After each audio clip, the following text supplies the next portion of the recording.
చతురంగ పురాణం. రాజుల మనసులు విచిత్రంగా ఉంటాయి.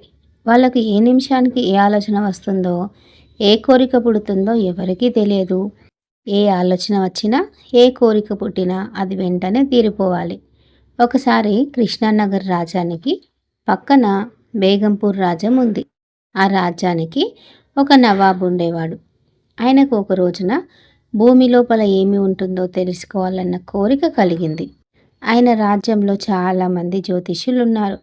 ఆ విషయం ఆయనకు తెలుసు. అయినా ఆయన వాళ్ళని పిలిపించలేదు.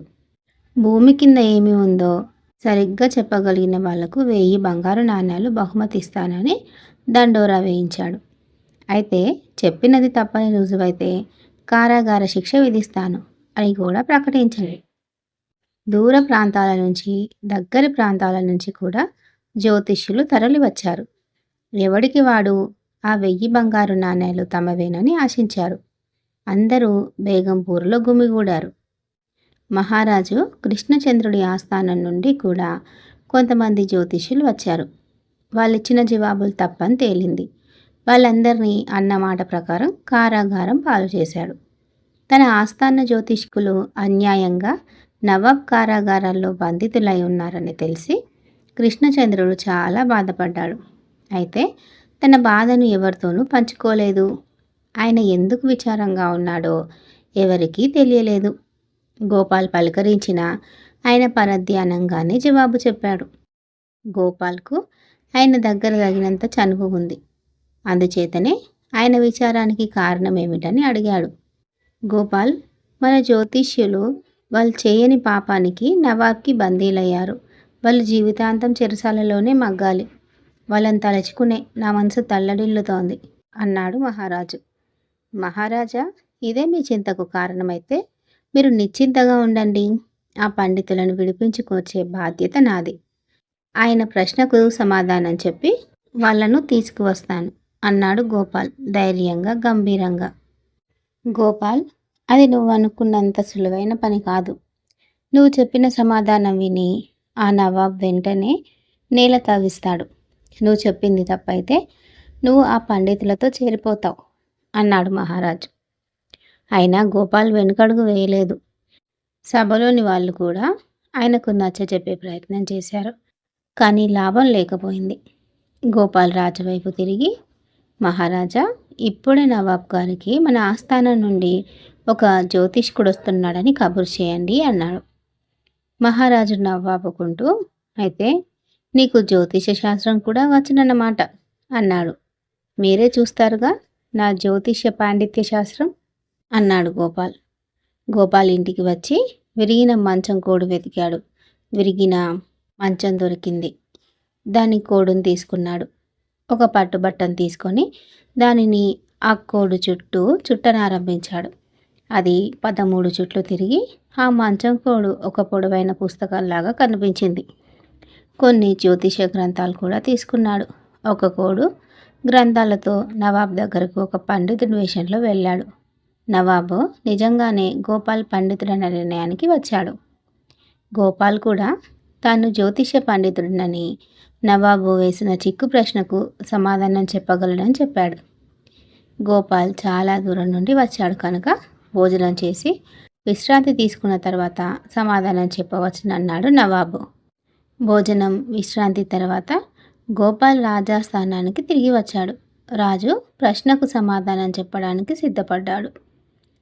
పట్టుబట్ట చుట్టిన మంచం కోడును చేతుల్లోకి తీసుకున్నాడు. నవాబు, అది ఏమిటి అన్నాడు. ఇది చతురంగ పురాణం, గొప్ప జ్యోతిష్య గ్రంథం అన్నాడు గోపాల్. దానికి చుట్టిన పట్టుబట్టను 2-3 పొరలు విప్పాడు. కళ్ళు మూసుకొని 2 నిమిషాలుండి కళ్ళు తెరిచి ఒక శ్లోకం చదివాడు.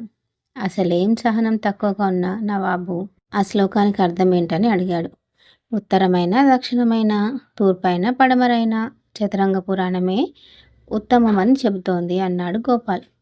అయితే నా ప్రశ్నకు నీ చతురంగ పురాణం చెప్పే సమాధానం ఏమిటి అని ఆసక్తిగా అడిగాడు నవాబ్. చతురంగ పురాణం చెప్పేదేంటంటే, ఏ పండితుడు మీ ప్రశ్నకు సమాధానం చెప్పలేడు. అది వాళ్ళ శక్తికి మించిన పని అన్నాడు గోపాల్. మరి అది ఎవరు చేయగలరు అన్నాడు నవాబు. మీ ప్రశ్నకు ఎవరో ఖచ్చితంగా సమాధానం చెప్పేవాళ్ళు ఉంటారు. ఎవరు సమాధానం చెప్తారో చతురంగ పురాణమే చెబుతుంది అని అన్నాడు గోపాల్. ఆయన పట్టుబట్ట పొరలు మరో 2 విప్పి కళ్ళు మూసుకొని లెక్కలు కట్టాడు. హుజూర్, ఈ ప్రశ్నకు హిందువులైనా వాడెవడూ సమాధానం చెప్పలేడు. ముస్లిం మాత్రమే సమాధానం చెప్పగలడు అన్నాడు కళ్ళు తెరిచి. ఏమిటి నువ్వనేది? మతానికి దీనికి సంబంధం ఏమిటి? అన్నాడు నవాబ్ కోపంగా. గోపాల్ తనుకక బెనకక, ఉంది హుజూర్, చతురంగ పురాణం ఏం చెప్తుందో చూద్దాం. హిందువులు చనిపోయిన తర్వాత వారిని దహనం చేస్తారు. అందుచేత వాళ్ళు ఆకాశంలో ఏమి ఉంటుందో చెప్పగలుగుతారు. ముస్లింలను భూమిలో పాతిపెడతారు. అందుచేత వాళ్ళు భూమిలో ఏముందో చెప్పగలుగుతారు. మీరు ముల్లాలను అడిగితే వాళ్ళు తప్పకుండా మీ ప్రశ్నకు ఖచ్చితమైన సమాధానం ఇస్తారు అన్నాడు గోపాల్ తర్కం ముందు. నవాబు వివేకం తోక ముడిచింది. గోపాల్ చెప్పింది సమంజసమే అనిపించింది నవాబ్కు. ఇన్నాళ్ళు తాను జ్యోతిష్యులను చెరసరలోంచి పొరపాటు చేశాననిపించింది. అదే మాట గోపాల్తో అన్నాడు. గోపాల్ మనసులో చాలా సంతోషించాడు.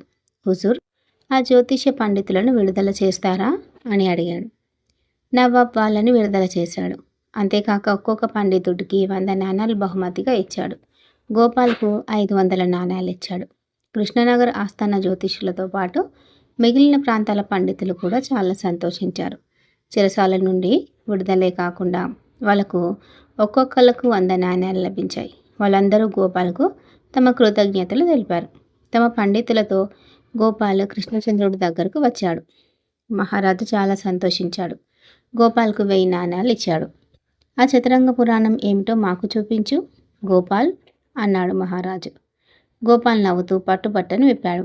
లోపల మంచం కోడుంది. అది చూసి రాజుతో సహా అందరూ నవ్వేశారు.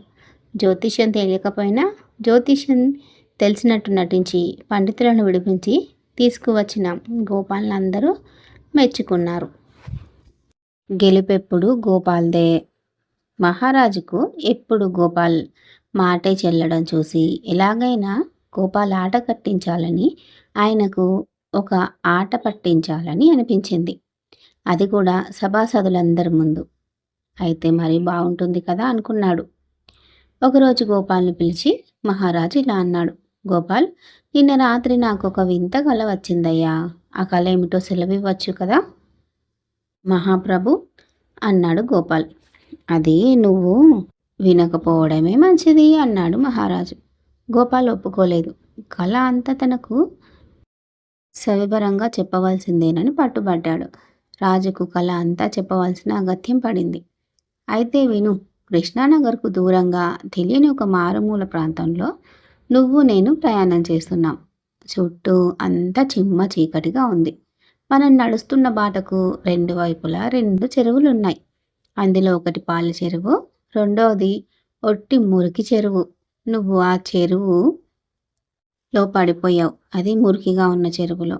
నిన్ను నేను అందుకోవాలి అని ప్రయత్నం చేసేలోపు నేను పాల చెరువులో పడిపోయాను. నేను ఈత కొట్టి చివరికి అందులో నుంచి బయటపడగలిగాను. కానీ నువ్వు మాత్రం పాపం ఆ మురికిలో నుంచి బయటకి రాలేకపోయావు. సరిగ్గా ఆ సమయంలో నాకు మెలకువ వచ్చింది. సభాసదులకు గోపాల్ని చూసి నవ్వే అవకాశం వచ్చింది. దానిని వాళ్ళు వదులుకోలేదు. కానీ గోపాల్ వాళ్లకున్న దానికన్నా తెలివైనవాడు. ఆయన తొణుకలేదు, బెనకలేదు. మహారాజా, నాకు సరిగ్గా అదే కల వచ్చింది అన్నాడు ప్రశాంతంగా. అయితే నువ్వు చెత్తా చెదారం పేరుకుపోయిన చెరువులో పడిపోయినట్లు కలగన్నావన్నమాట. అవును, అదే కలగన్నాను అన్నాడు గోపాల్. అయితే నువ్వు అదే కలగన్నట్లు అంగీకరిస్తున్నావు అన్నాడు మహారాజు నవ్వుతూ. ఆయనతో పాటు మిగిలిన సభాసదులు కూడా నవ్వారు. మహారాజుకు ముంచుకు రాబోయే ముప్పు తెలియలేదు. మహారాజా, నిజాన్ని మనం ఎవళ్ళం కాదనలేం. కానీ మన కళల మధ్య తేడా ఉంది. మీరు కళ సగమే కన్నారు, కానీ నేను కళ పూర్తిగా కన్నాను. తేడా అదే అన్నాడు గోపాల్. నీ కళ ఎలా పూర్తయింది అన్నాడు మహారాజు ఆతృత నిండిన స్వరంతో. ఆయన పాల చెరువులో పడిన తర్వాత ఏమైందో తెలియాలి. మహారాజా, మీరు అది వినకపోవడమే మంచిది అన్నాడు గోపాల్.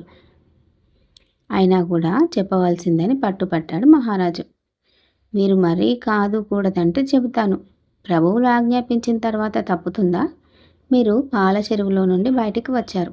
నేను కూడా నానా తంటాలు పడి ఆ మురికి చెరువు నుండి బయటికి వచ్చాను. మీ శరీరం అంతా పాలు, పెరుగు. నా శరీరం నిండా మురికి కంపు కొట్టే మురికి, చెత్తా చెదారం అని ఆగాడు గోపాల్. ఆ! కొనసాగించు. మన ఇద్దరికీ స్థానం అత్యవసరం. నీళ్ళు ఎక్కడైనా ఉన్నాయేమో అని చూశాం. చుట్టుపక్కల నీటి జాడ ఏమీ కనిపించలేదు. కానీ ఎలాగో అలాగా శుభ్రపడాలి.